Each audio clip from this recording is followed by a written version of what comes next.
We're at the beginning of October now, and for many of us that means turning our attention to trying to capture some autumn colour. And that can mean only one thing: heading for the woods.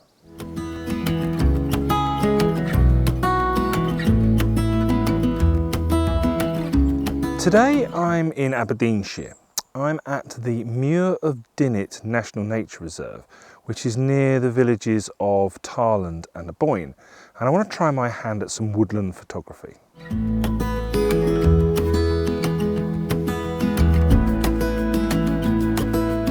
Now before we start, I feel I should put out a little bit of a disclaimer. I am by no means an expert woodland photographer. If you want to see a real pro at work, you should check out the channel of Simon Baxter. But nevertheless, I'm still going to try and share my 3 top tips to help you take better woodland photographs.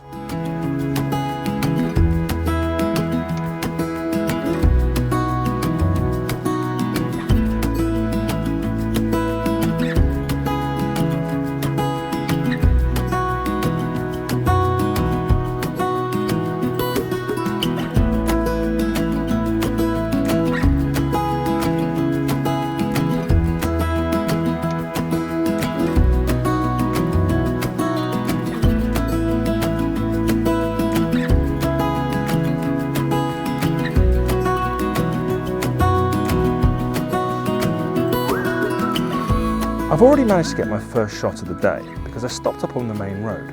I took a shot looking along the road because it's lined by silver birch trees and it looks absolutely fantastic. I wake up from the sunshine on my face, so dehydrated, don't know what to say. Who's sleeping by my side? What did I do last night?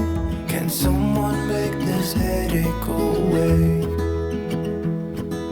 Yesterday was supposed to be quiet. Helen and I did a location scout earlier in the week, and so there are 3 things on my shot list for today. The first thing are these silver birch trees. The second thing is the amazing lichen that covers the trees.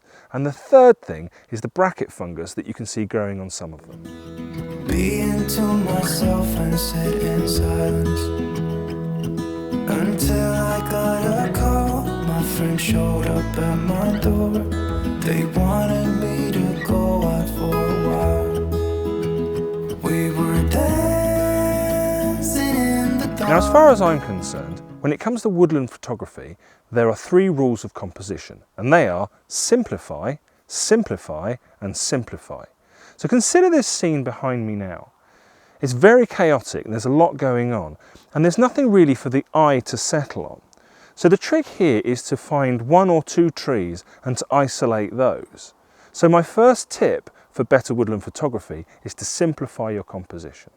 With a feeling in our eyes, felt like we... So for my first shot of the day, I'm going for this very simple composition of these 3 trees in front of me. I've got the telephoto lens on and I'm at about 100mm, and that's cutting out all of the distractions around me. I'm also shooting from a relatively high position, and that's cutting out the distracting background.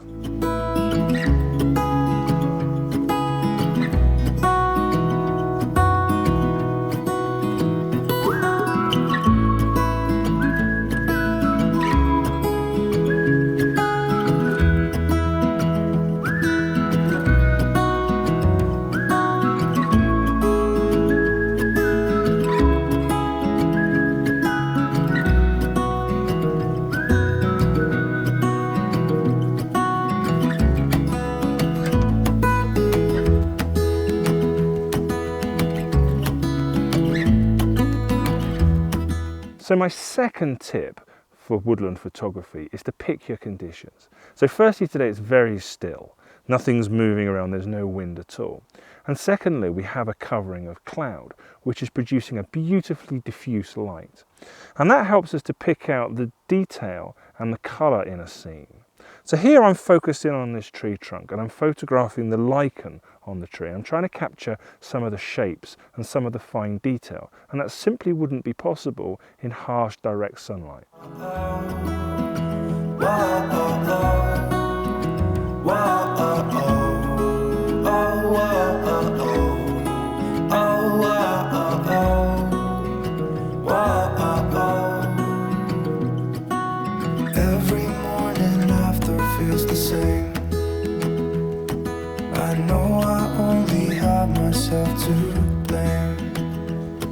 We're drinking way too much. I guess I got caught up.